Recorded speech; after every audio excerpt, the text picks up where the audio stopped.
नमस्कार मित्रों, स्वागत है। बने रहिए बनारसी अंचल के साथ।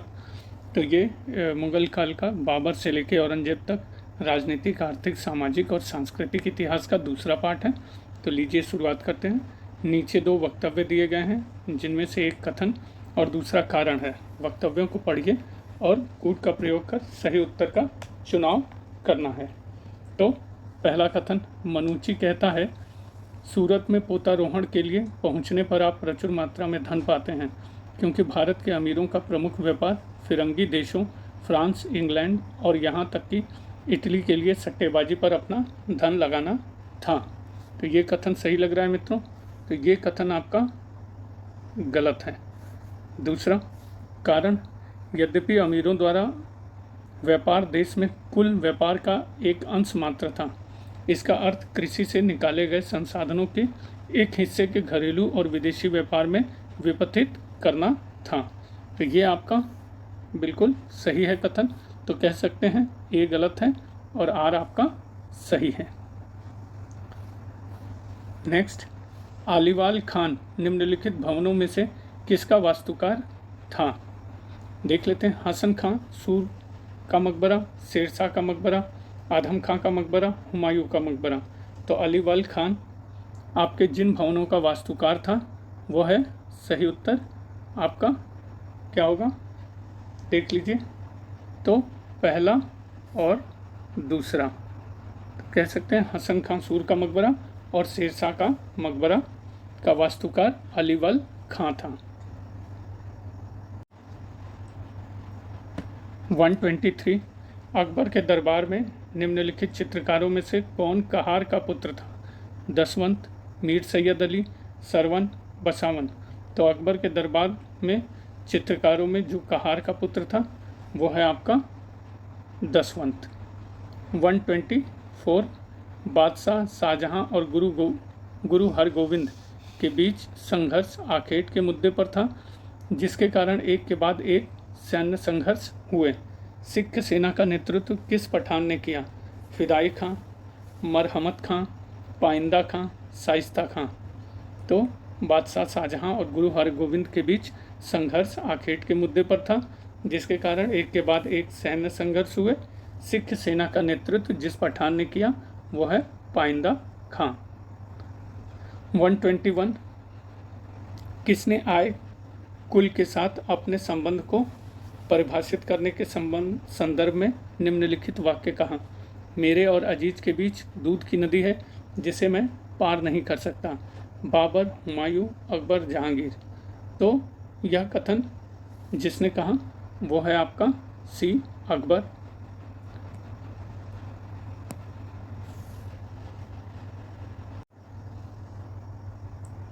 126, ईरान से आया रफ़ीउद्दीन सिराजी लिखता है कि मैं आगरा में भीड़ के बीच तंबू के बने घेरे में खड़ा था, तभी अचानक आवाज़ गूंजी, खुदा राजा की रक्षा करे। मैं समझा कि राजा आ गया है।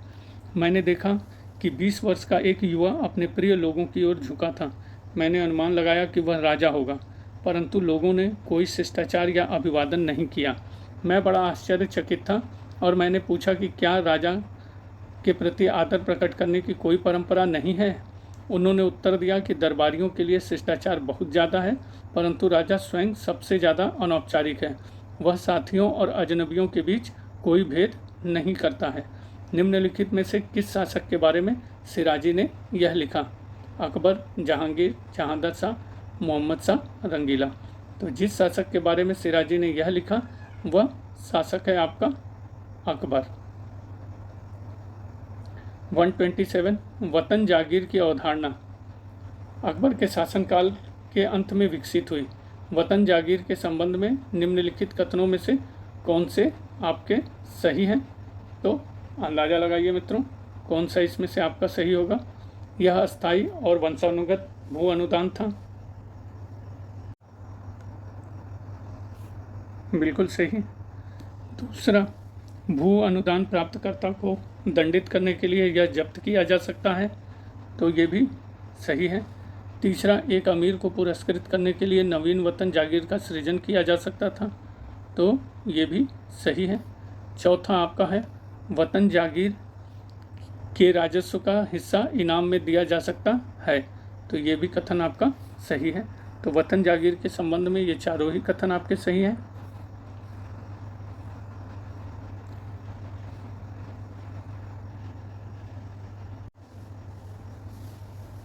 वन 28 महिलाओं को दिए गए अनुदानों के संबंध में निम्नलिखित में से कौन से वक्तव्य सही हैं? अबुल फजल ईरानी और तुरानी महिलाओं को प्रदत्त अनुदानों की बात करता है, तो ये सही है। दूसरा, जहांगीर ने अपने पिता की धाय बहन को महिलाओं को प्रदत्त अनुदानों का विशेष प्रभारी अधिकारी नियुक्त किया था, तो ये भी कथन सही है। तीसरा, महजर ए शाहजहानी में एइम्मा चकों भूमि की 2 श्रेणियों चक हा ए मुसम्मती महिलाओं द्वारा धारित भूमि और मुजक्कराती पुरुषों द्वारा धारित भूमि का उल्लेख मिलता है, तो ये कथन भी सही है मित्रों।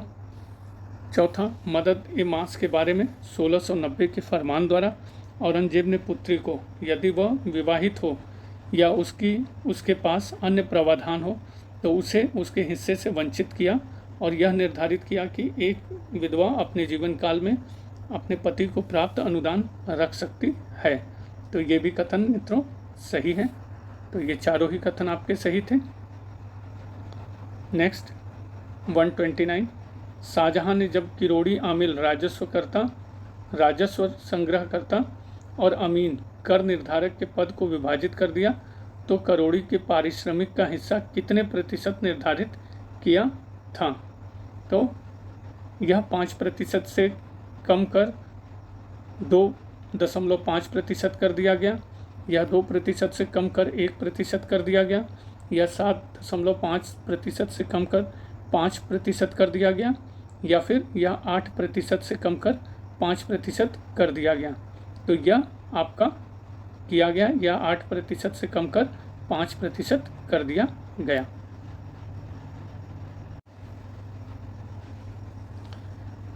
एक 130, इस बादशाह ने स्थानीय और अन्य अधिकारियों से यात्रियों तथा व्यापारियों को क्षति नहीं पहुंचाने और यदि कोई व्यापारिक दुर्घटना में और बिना उत्तराधिकारी के मर जाता है तो उसकी संपत्ति को नहीं हड़पने का आदेश दिया। साथ ही अधिकारियों को व्यापारियों से केवल बाजार मूल्य पर ही माल खरीदने को कहा गया। शेरशाह, अकबर, जहांगीर या शाहजहां? तो यह कार्य किया गया आपके शेरशाह के द्वारा। नेक्स्ट 131, राज दरबार में मीर तुजुक शब्द का प्रयोग किया जाता था शाही संदेशवाहक के लिए, राजकीय पत्रकार के लिए, शाही अंगरक्षक के लिए, प्रमुख सचिव के लिए। तो राज दरबार में मीर तुजुक शब्द का प्रयोग आपका किया जाता था डी प्रमुख सचिव के लिए। 132, हुमायूं नामा को किसने लिखा? गुलबदन बेगम, अर्जुमंद बानो, जहां आरा या रोशन आरा? तो हुमायूं नामा को लिखा गया गुलबदन बेगम द्वारा।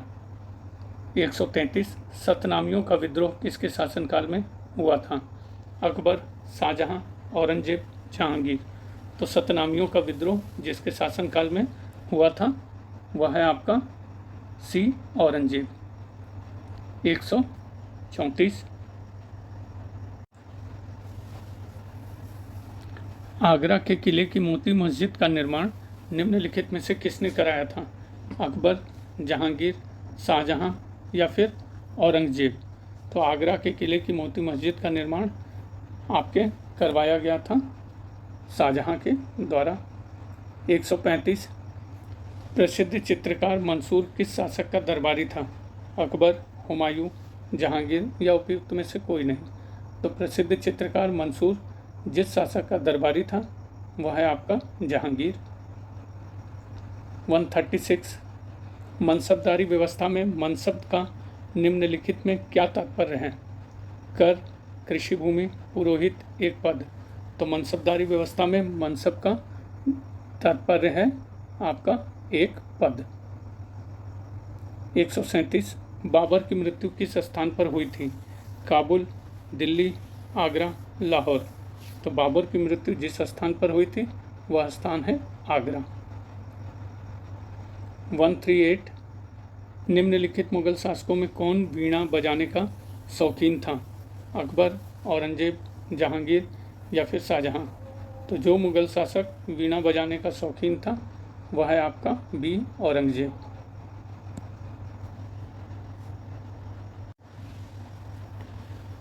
139 निम्नलिखित बादशाहों में से किसे कलंदर कहा जाता है? बाबर, अकबर, हुमायूं, शाहजहां। तो जिन बादशाह को कलंदर कहा जाता है वह है आपका बाबर। 140 1620 में जहांगीर ने किसके नेतृत्व में कांगड़ा के विरुद्ध अभियान भेजा? राजा विक्रमादित्य, महावत खां, नवाब मुर्तज़ा खां या सैयद सदर जहां। तो 1620 में जहांगीर ने जिसके नेतृत्व में कांगड़ा के विरुद्ध अभियान भेजा वह है आपके ए, राजा विक्रमादित्य। 141 बाबर द्वारा किस भाषा में तुजुक बाबरी लिखी गई थी? उर्दू, पर्शियन, तुर्की या फ्रेंच। तो बाबर द्वारा जिस भाषा में तुजुक बाबरी लिखी गई थी वह है आपका तुर्की। 142 मुगल काल में जाप्ती क्या था? जमीन जब्ती हो जाना, जमीन की पैमाइश, कर या फिर मुद्रा। तो मुगल काल में जाप्ती आपकी थी कर। 143 शेरशाह के शासन के समय किस विभाग का अध्यक्ष राज्य की आय और व्यय की देखभाल करता था? दीवाने वजारत, दीवाने आरिज, दीवाने रसालत या दीवाने इंसा।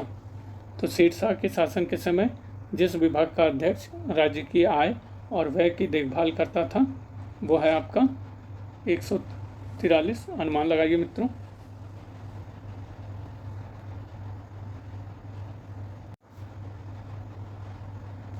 तो इसका उत्तर है दीवाने वजारत। 144 किसके शासनकाल के अंतर्गत शेख अब्दुल हक मुहद्दिद देहलवी एक प्रमुख धार्मिक विद्वान थे?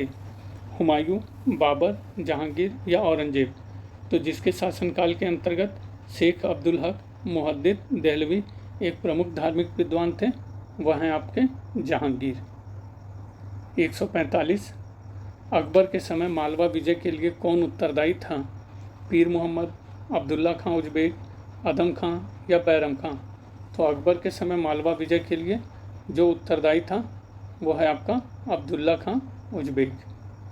146 अकबर के अमीरों से संबंधित निम्नलिखित में से कौन सा वक्तव्य सही नहीं है? तो देख लेते हैं। अकबर के शासन के प्रारंभिक वर्षों में उसके अमीरों में मुख्यतः तुरानी और खुरासानी अमीर थे। तो ये कथन मित्रों क्या होगा? ये सही होगा। दूसरा, 1561 से उसने राजपूत राजकुमारों की भर्ती शुरू की जिन्हें अपने पैतृक स्थानों को मनसब की एवज में रखने का अधिकार था। तो ये कथन भी सही है। तीसरा, साथ ही वह शेख ज़्यादा भारतीय मुसलमानों अमीरों के साथ भेदभाव कर रहा था। तो ये कथन गलत है मित्रों। चौथे को देख लेते हैं। अमीरों पर पूर्ण नियंत्रण के लिए उसने उनकी जागीरें वापस ली और उन्हें नकदी भुगतान किया। साथ ही घुड़सवार सेना के नियमित रखरखाव को सुनिश्चित करने के लिए उसने दाग और उपस्थिति संबंधी नियम सख्ती से लागू किए। तो ये भी कथन आपका सही है। सी सिर्फ आपका गलत है। नेक्स्ट, 147 निम्नलिखित में से किसने अपने पुस्तकालय का एक भाग हरम में रखा था जहां हरम की महिलाएं उसके सोने से पहले उसे पुस्तक पढ़कर सुनाती थीं? बाबर, हुमायूं, अकबर, जहांगीर। तो जिसने अपने पुस्तकालय का एक भाग हरम में रखा था जहां हरम की महिलाएं उसके सोने से पहले उसे पुस्तक पढ़कर सुनाती थी वो था अकबर। 148 एक मुगल बादशाह ने रूढ़िवादी और धार्मिक प्रकृति के लोगों को दिखाया कि भाषा एक प्राकृतिक प्रक्रिया जुबान एक कुदरत नहीं है अपितु यह एक सीखने का सांसारिक तरीका है। अपने तर्क को सिद्ध करने के लिए उसने व्यवहारिक प्रयोग द्वारा नवजात शिशुओं को सर्वथा एकांत स्थान जो गूंग महल के नाम से जाना जाता था में रखा। वह मुगल बादशाह कौन था? बाबर, अकबर, जहांगीर, औरंगजेब। तो वह मुग़ल बादशाह था अकबर। नेक्स्ट 149, कश्मीर और उसके बागों की खूबसूरती से प्रभावित होने के बावजूद निम्नलिखित में से किस बादशाह ने अपने शासन के 6ठे वर्ष में आदेश दिया कि कोई भी बादशाह सैन्य और प्रशासनिक कार्यों के सिवा कश्मीर की यात्रा नहीं करेगा, क्योंकि उसका मानना था कि आमोद प्रमोद के शौक को पूरा करने के लिए कश्मीर जाना उपयुक्त कारण नहीं है। जहांगीर, शाहजहां, औरंगजेब, बहादुर शाह प्रथम। तो यह शासक था आपका औरंगजेब। 150, तैमूर के घराने के समस्त संप्रभु शासकों, यहाँ तक कि सिकंदर लोदी के काल से अब तक दिल्ली के समस्त शासकों में से कोई भी निष्ठा, आत्मसंयम और न्याय में उसके बराबर नहीं था। उपयुक्त अवतरण में खाफी खां निम्नलिखित में से किस मुगल सम्राट की न्यायप्रियता की सराहना कर रहा है? अकबर, जहांगीर, शाहजहां, औरंगजेब। तो खाफी खां जिस मुगल सम्राट की न्यायप्रियता इन शब्दों के साथ कर रहा है वह है आपका डी, औरंगजेब।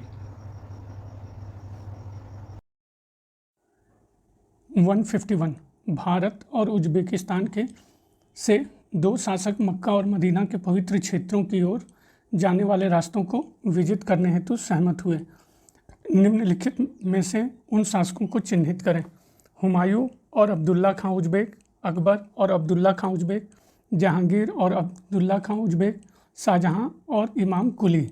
तो सही उत्तर है जिन्होंने दो रास्तों को विजिट करने हेतु सहमत हुए वो हैं आपके अकबर और अब्दुल्ला खां उज्बेक। 152, यह आदेश दिया गया कि हरम में निवास करने वालों के नामों का उल्लेख सार्वजनिक रूप से नहीं किया जाना चाहिए, बल्कि उनके जन्म स्थान, देश या शहर पर आधारित किसी विशेषण के आधार पर उनका नामोल्लेख किया जाना चाहिए। उस बादशाह की पहचान कीजिए जिसने बेगमों के नामों को सार्वजनिक करने की प्रथा को समाप्त कर दिया। अकबर, जहांगीर, शाहजहां, औरंगजेब। तो वो बादशाह जिसने बेगमों के नामों को सार्वजनिक करने की प्रथा को समाप्त कर दिया वो हैं आपके अकबर। 153, निम्नलिखित में से किस मुगल शासक ने बयाना और धौलपुर के मध्य चंबल घाटी में ग्रामीणों को खजूर, ताड़ की शराब इकट्ठा करते देखा और इसको तथा ताड़ी को निकालने की विधि का वर्णन किया है? बाबर, अकबर, जहांगीर, औरंगजेब। तो इस विधि को निकालने की वर्णन किया है आपके बाबर ने। 154, किसने कहा जो कोई भी सराय में आए उसे सरकारी खजाने से उसके पद के हिसाब से भोजन परोसा जाए तथा उसके टट्टू को अनाज और पानी दिया जाए? मोहम्मद तुगलक, सिकंदर लोदी, शेरशाह सूरी, औरंगजेब। तो यह आदेश दिया गया आपके शेरशाह सूरी के द्वारा। 155, अकबर के दरबार के प्रसिद्ध ज्योतिर्विद का नाम बताएं जिसने एक ज्योतिष संबंध ग्रंथ ताजिक नीलकंठी लिखा? नीलकंठ, कल्याणमल, जगन्नाथ पंडित, वेदांग राय। तो अकबर के दरबार के प्रसिद्ध ज्योतिर्विद जिसने एक ज्योतिष संबंध ग्रंथ ताजिक नीलकंठी लिखा वो हैं आपके नीलकंठ। 156, निम्नलिखित में से कौन सा शासक दिवाली के उत्सव के दौरान जुए की पारी में हिस्सा लेता था जो 3 रातों तक जारी रहती थी? मोहम्मद तुगलक, अकबर, जहांगीर, फर्रुखसियर। तो जो शासक दिवाली के उत्सव के दौरान जुए की पारी में हिस्सा लेता था जो 3 रातों तक जारी रहती थी वो है सी, जहांगीर। 157, शाहजहां अपने अमीरों द्वारा वास्तुकला संबंधी संरक्षण देने के लिए उनको पुरस्कृत करता था। कश्मीर में एक भव्य उद्यान के निर्माण के अलावा उपद्रवी जनता के साथ उसके कूटनीतिक व्यवहार के लिए किस अमीर को पदोन्नत किया गया था? जैन खां, जकरिया खां, जाहिद खां, जाफ़र खां। तो यह शाहजहां अपने अमीरों द्वारा वास्तुकला संबंधी संरक्षण देने के लिए उनको पुरस्कृत करता था और कश्मीर में एक भव्य उद्यान निर्माण के अलावा उपद्रवी जनता के साथ कूटनीतिक व्यवहार के लिए जिस अमीर को पदोन्नत किया गया था वह था जाफ़र खां।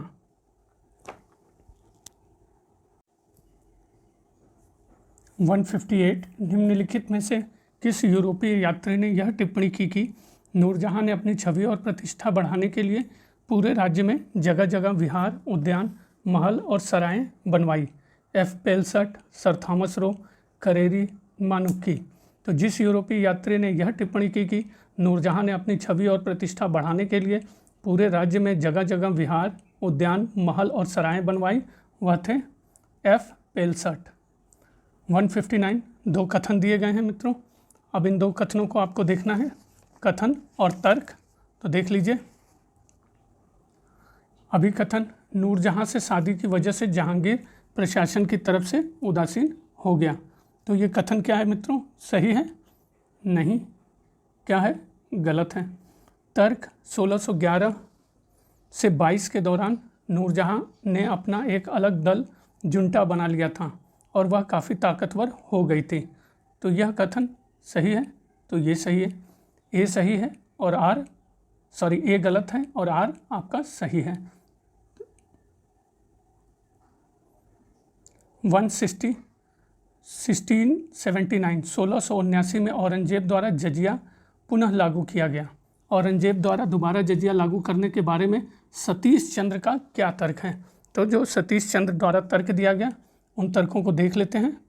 तो पहला, हिंदुओं के विरोध और शासकों के लालच की वजह से जजिया लगाया गया। सतीश चंद्र द्वारा यह दिया गया नहीं। औरंगजेब ने जजिया इसलिए लगाया ताकि गैर मुसलमानों को इस्लाम कबूल करने के लिए बाध्य किया जाए। तो सतीश चंद्र द्वारा यह तर्क सही है? नहीं। सी, जजिया का आरोपण गहराते हुए राजनीतिक संकट का सूचक था, विशेषकर दक्कन में बिगड़ते हुए हालात की वजह से। तो ये तर्क मित्रों ये सतीश चंद्र द्वारा दिया गया था जजिया कर के संबंध में औरंगजेब के समय।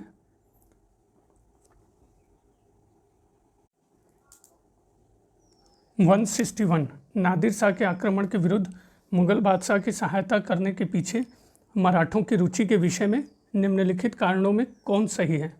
मराठा नादिर शाह के आक्रमण को बाहरी हमलावर द्वारा किया गया आक्रमण मानते थे। दूसरा, अगर नादिर शाह हिंदुस्तान में रह जाता और एक नए राजवंश की स्थापना करता तो वह मराठा महत्वाकांक्षा को पहुंचने वाला गहरा आघात होता है। तीसरा, साहू ने बाजीराव को बादशाह की मदद के लिए जल्दी पहुंचने को कहा, जो औरंगजेब से एक समझौते के मुताबिक तय किया गया था कि जब भी साम्राज्य परेशानी में होगा मराठा मदद करेंगे। तो सही। चौथा, बाजीराव फौरन मुगल सेना की मदद के लिए पहुंचा। तो सही उत्तर क्या है मित्रों? तो यहाँ पे दिया गया है स्टार। तो आंसर मैं पढ़ देता हूँ आपकी समझ के लिए। 1739 में नादिर शाह के दिल्ली पर आक्रमण के विरुद्ध मराठों की मुगल बादशाह की सहायता के प्रति रुचि इसलिए थी क्योंकि मराठे नादिर शाह को विदेशी मानते थे, किंतु उन्होंने कोई सहायता नहीं पहुंचाई और नादिर शाह ने दिल्ली साम्राज्य को तहस नहस कर डाला। 162 समकालीन इतिहासकारों के द्वारा किस मुगल सम्राट को मुजद्दिद की उपाधि दी गई थी? हुमायूं, जहांगीर, शाहजहां, औरंगजेब। तो समकालीन इतिहासकारों के द्वारा जिस मुगल सम्राट को मुजद्दिद की उपाधि दी गई थी वह है आपका शाहजहां। 163 मुगल प्रशासनिक व्यवस्था में मीर बख्शी का क्या पद था? मुगल सेना का प्रमुख सेना अध्यक्ष, शाही टकसाल का प्रभारी, खजाने का प्रभारी मंत्री, प्रशासनिक कार्यों की देखरेख करता था। तो मुगल प्रशासनिक व्यवस्था में मीर बख्शी का पद था प्रशासनिक कार्यों की देखरेख करना। 164 भारत में युद्ध में तोप और बंदूक का प्रयोग प्रथमतया किया था? बलबन ने, अलाउद्दीन खिलजी ने, बाबर ने या फिर अकबर ने? तो भारत में युद्ध में तोप और बंदूक का प्रयोग प्रथमतया किया गया था बाबर।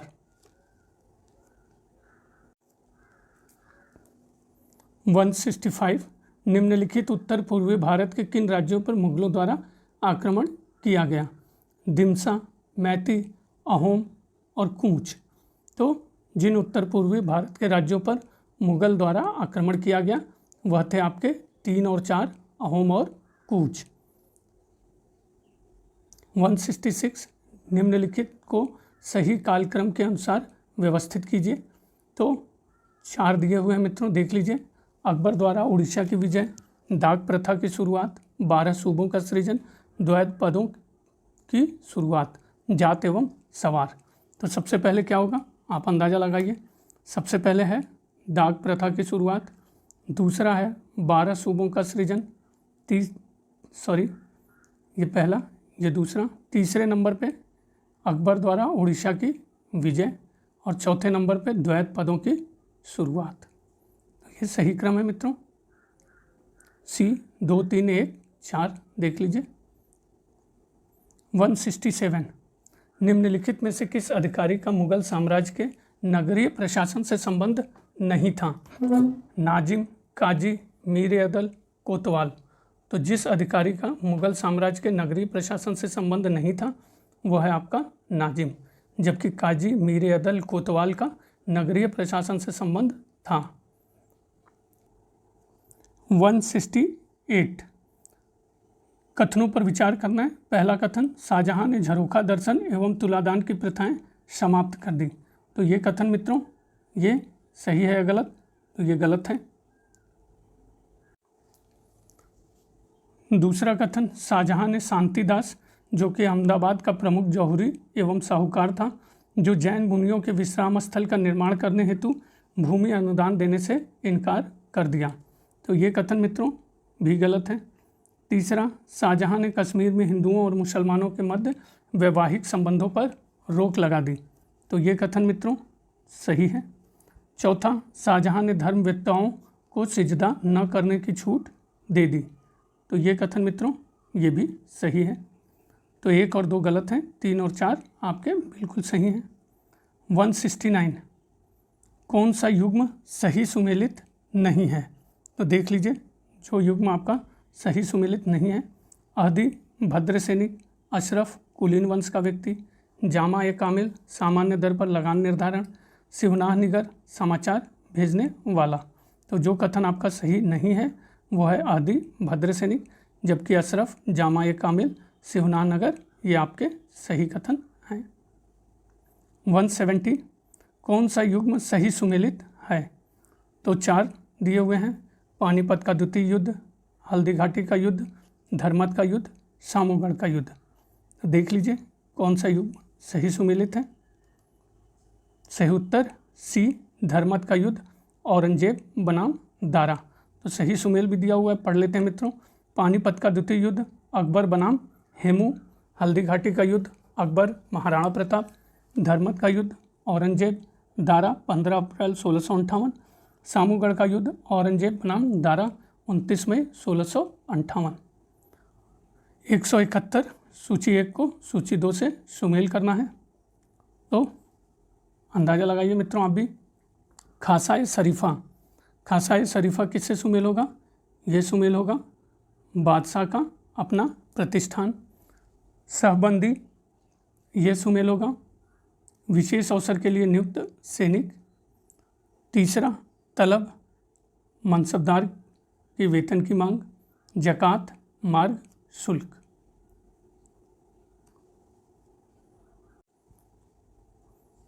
वन 172 दो कथन हैं और तर्क है उसी में।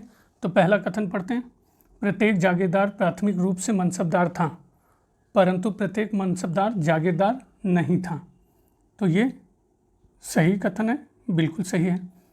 दूसरा, कुछ मनसबदारों को नगद अदायगी की जाती थी, जागीरों द्वारा नहीं। तो कथन भी क्या है? सही है और कारण के रूप में भी सही है। तो कह सकते हैं ए आर दोनों सही है और आर सही व्याख्या भी है। 173 निम्नलिखित में से हुमायूं के संबंध में कौन सा कथन सही है? तो देख लीजिए, हुमायूं को खगोल शास्त्र एवं भूगोल में गहरी दिलचस्पी थी दिलचस्पी? तो आप बताइए मित्रों। बिल्कुल थी। हुमायूं ने शाही पुस्तकालय के लिए पुस्तकों का भारी संग्रह किया था ऐसा? बिल्कुल किया था। हुमायूं द्वारा अपने सैन्य अभियानों के दौरान पढ़ने के लिए कुछ चुनी हुई पुस्तकें ले जाया करता था। तो बिल्कुल सही है मित्रों। अब ये देखिए, युद्ध के दौरान भी पढ़ने की तलब थी मित्रों, और हम लोग क्या कर रहे हैं? सभी कथन सही हैं। 174 दीन इलाही प्राथमिक रूप से था। राज्य का राजकीय धर्म, हिंदू धर्म तथा इस्लाम का सम्मिश्रण, विश्व समरसता के सिद्धांत को दोहराना, लोगों को एक उत्कृष्ट धर्म देना। तो दीन इलाही प्राथमिक रूप से आपका था विश्व समरसता के सिद्धांत को दोहराना।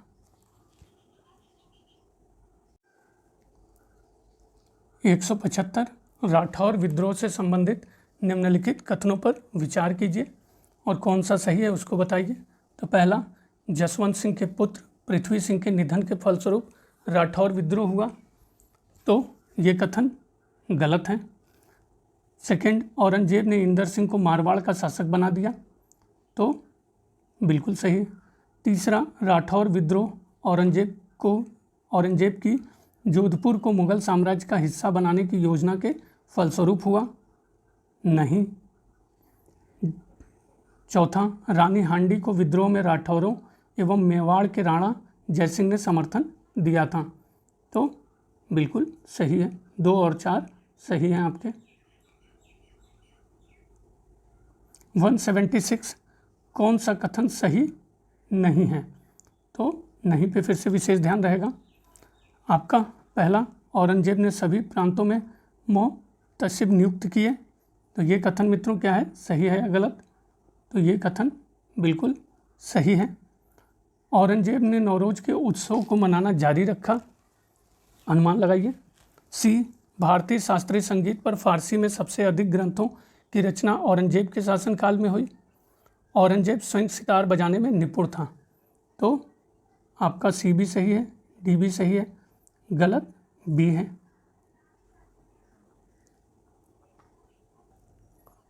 निम्नलिखित कथनों पर विचार कीजिए। पहला, W.C. स्मिथ उन इतिहासकारों में से हैं जिन्होंने सर्वप्रथम मुगल साम्राज्य के विरुद्ध किसानों के विद्रोहों की बात की, तो ये कथन बिल्कुल सही है। दूसरा, उन्होंने यह तर्क भी दिया कि मुगल साम्राज्य की वाणिज्य को प्रोत्साहन देने की नीति के परिणाम स्वरूप मध्यम वर्ग का पर्याप्त विकास हुआ, तो ये कथन भी सही है। तीसरा, C.A. बेली ने मुगल साम्राज्य के पतन की व्याख्या के लिए ग्रैड फर्म सिद्धांत को विकसित किया, तो ये भी कथन गलत है।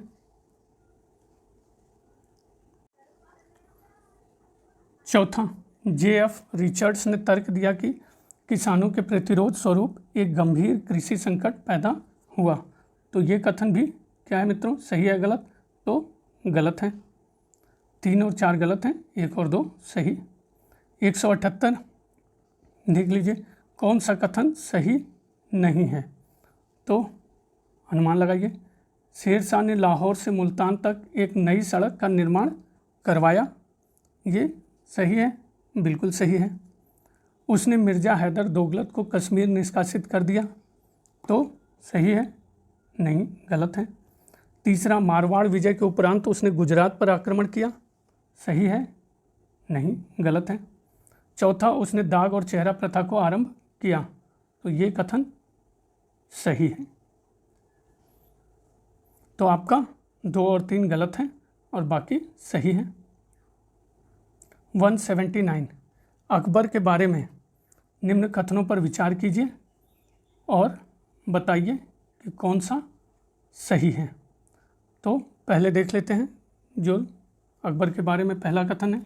आईने अकबरी के अंतिम भाग में भारत की विचारधाराओं एवं रीति रिवाजों का विस्तृत वर्णन किया गया है, तो वर्णन किया गया है मित्रों कि नहीं? बिल्कुल किया गया है। अकबर ने शेख फैजी को उपनिषदों का फारसी में अनुवाद करने का आदेश दिया था? नहीं।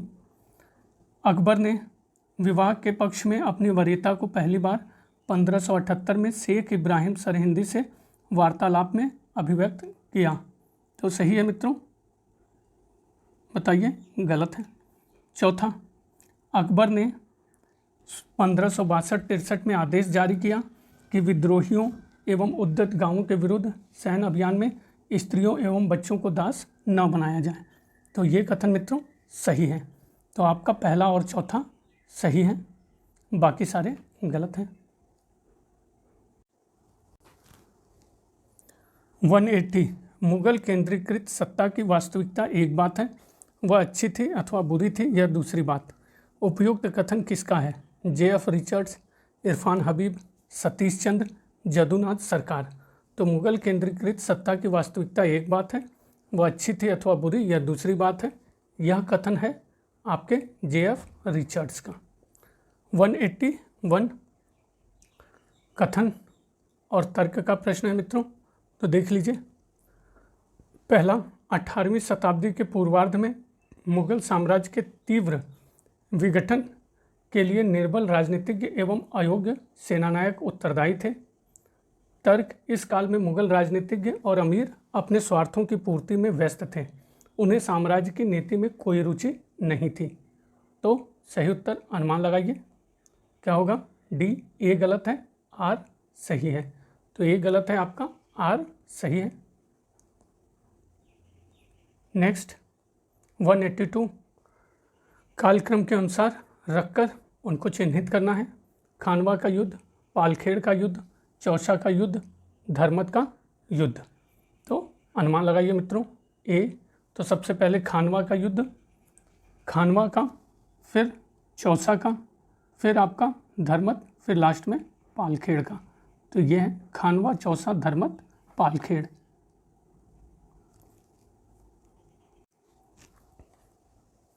183, निम्नलिखित में से किस ऐतिहासिक ग्रंथ की रचना अकबर के शासनकाल में नहीं की गई थी? तो फिर से नहीं पे विशेष ध्यान। तारीख़ फरिश्ता, हुमायूं नामा, तारीख़ शेरशाही, तबकात अकबरी। तो जिस ऐतिहासिक ग्रंथ की रचना अकबर के शासनकाल में नहीं की गई थी वह ग्रंथ है तारीख़ फरिश्ता, जबकि तारीख़ शेरशाही, हुमायूं नामा, तबकात अकबरी की रचना की गई थी। 184, किस इतिहासकार ने लिखा है कि नूरजहाँ के संबंधियों एवं जानकारी को हर प्रकार के अनुग्रह से बढ़ावा दिया गया? मुतमिद खां, इनायत खां, ख्वाजा कामगार खां, अब्दुल हमीद लाहौरी। तो जिस इतिहासकार ने लिखा कि नूरजहाँ के संबंधियों एवं जानकारी को हर प्रकार के अनुग्रह से बढ़ावा दिया गया, वह है आपका मुतमिद खां। 185, निम्नलिखित में से कौन सा कथन सही है? तो 4 कथन मित्रों देख लीजिए। पहला, मुगलकालीन भारत में अमीर वर्ग यूरोप की तरह एक विधि सम्मत वर्ग था। तो ये सही है, गलत है। मुगल अमीरों को उच्च स्तरीय प्रशासन में शामिल नहीं किया गया था। सही है, गलत है। ईरानी, तुरानी तथा शेखजादा अमीरों के बीच सामाजिक विभेद लुप्त हो गया था। गलत है या सही? तो ये भी गलत है। चौथा, वह अमीर जिनके पूर्वज एक पीढ़ी से अधिक मुगल शासकीय सेवा में रहे थे उन्हें खानाजाद कहा गया। तो ये कथन सही है मित्रों, डी आपका सही है, बाकी सारे गलत हैं। 186, बाबर की नानी जो यूनिस खां मुगल की पत्नी थी और जिन्होंने बाबर के पिता की मृत्यु के पश्चात अपने पोते के लिए हर तरह का प्रबंध किया और षड्यंत्रकारियों को दबाया, उनका नाम बताइए। कुतलुग निगार बेगम, ईशान दौलत बेगम, दिलदार बेगम, मुबारका बेगम। तो जिसने षड्यंत्रकारियों को दबाया और अपने पोते के लिए इस प्रकार का प्रबंध किया वो थी आपकी ईशान दौलत बेगम।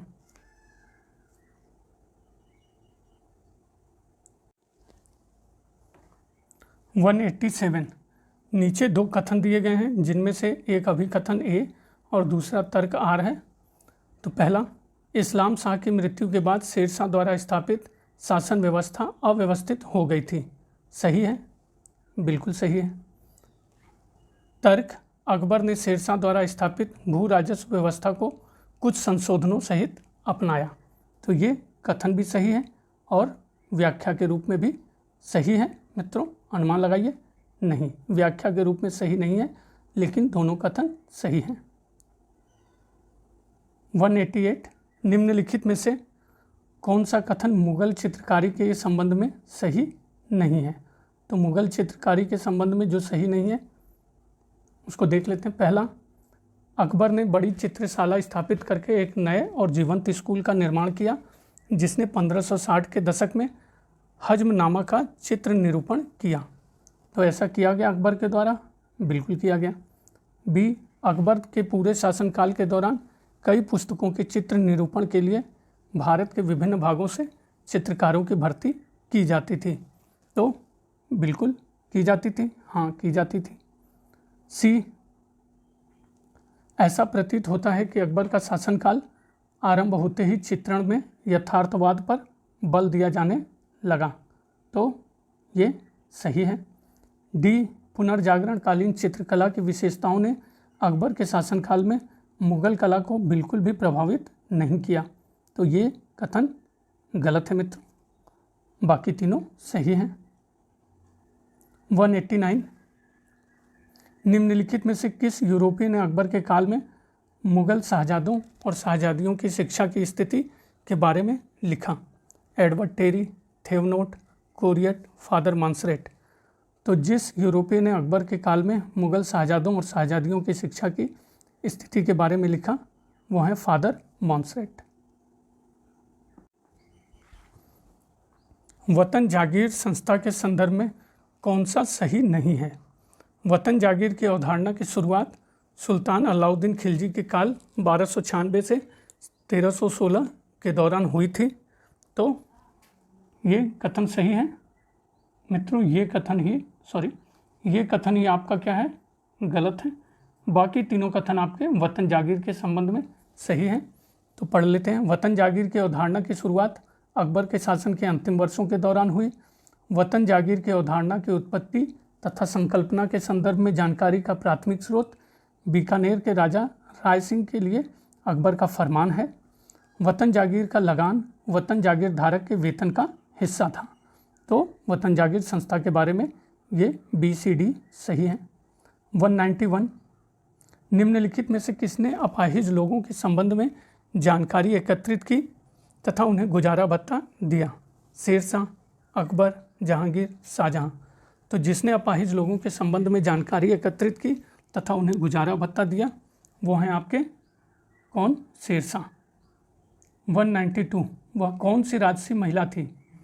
मुगल राजसी महिला थी जिसकी मृत्यु के पश्चात बहुत से राजपूत अमीरों ने अकबर के साथ अपने सिरों को मुड़वा लिया था। गुलबदन बेगम, हमीदा बानो बेगम, महामनगा, मानमती बाई। तो वह मुगल राजसी महिला जिसकी मृत्यु के बाद अकबर के साथ लोगों ने सिरों को मुड़वा लिया, हमीदा बानो बेगम। 193, सुमेल करना है मित्रों, तो देख लीजिए, आप भी अंदाज़ा लगाइए। रॉल्फ फिच किससे सुमेल होगा? ये रॉल्फ फिच अकबर से, बर्नियर औरंगजेब से, सिद्दी अली रईस, सी हुमायूं, थॉमस रो, जहांगीर। 194, निम्न में से किस मुगल शासक ने उल्लेख किया है कि नमक कश्मीर में उपलब्ध नहीं है अतः हिंदुस्तान से मंगवाया जाता है? बाबर, अकबर, जहांगीर, शाहजहां। तो जिस मुगल शासक ने यह उल्लेख किया कि नमक कश्मीर में उपलब्ध नहीं है, हिंदुस्तान से मंगवाया जाता है, वह है आपका जहांगीर। 95, वतन जागीर एक आम शब्दावली है, इसका भू राजस्व किसका हिस्सा था? खालसा भूमि का, पैबाकी भूमि का राजस्व, वतन जागीरों की आय का भाग, वतन जागीरों की अतिरिक्त आय का भाग। तो वतन जागीर एक आम शब्दावली है, भू राजस्व जिसका हिस्सा था वो है वतन जागीरदारों की आय का भाग।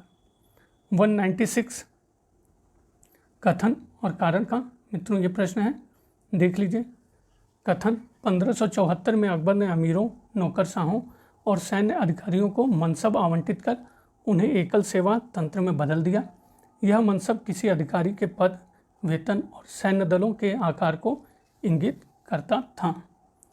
तर्क, व्यवहारिक स्तर पर कुछ बहुत छोटे या धर्म अधिकारियों को छोड़कर सरकार के सभी शेष अधिक मनसबदार थे और किसी अधिकारी की पदोन्नति या पदान्नति इस तथ्य से निर्धारित होती थी कि उसके अधीन कितने मनसब बढ़ाए या घटाए गए। तो सही उत्तर आपके अनुमान से क्या होगा मित्रों, बताइए।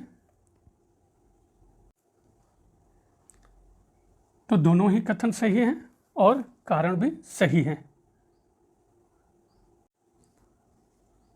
197, 1568 में अकबर ने चित्तौड़ का फतेहनामा जारी किया था। निम्नलिखित में से किस फारसी ग्रंथ में फतेहनामा का पूरा उद्धरण दिया गया है?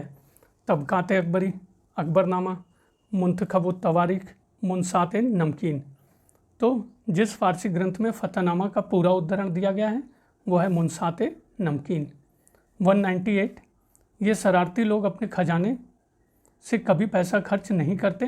वे अपने अधीन रहने वाले कमज़ोर और गरीब किसानों से बलपूर्वक धन ले लेते हैं।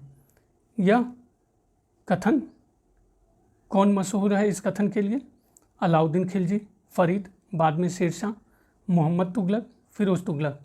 तो इस कथन के लिए जो मशहूर हैं वो हैं फरीद, शेरशाह।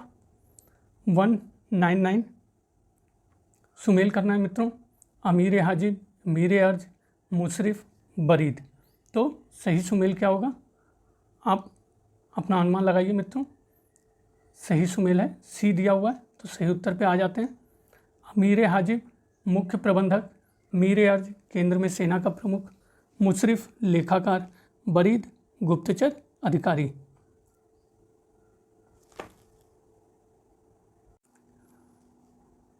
इस सीरीज का अंतिम प्रश्न मित्रों, मुगलों के ज़माने में बादशाह को तोहफा देने के लिए 2 तरीके प्रचलित थे, पेशकश और नज़र। औरंगजेब ने इस शब्दावली को नए सिरे से परिभाषित किया।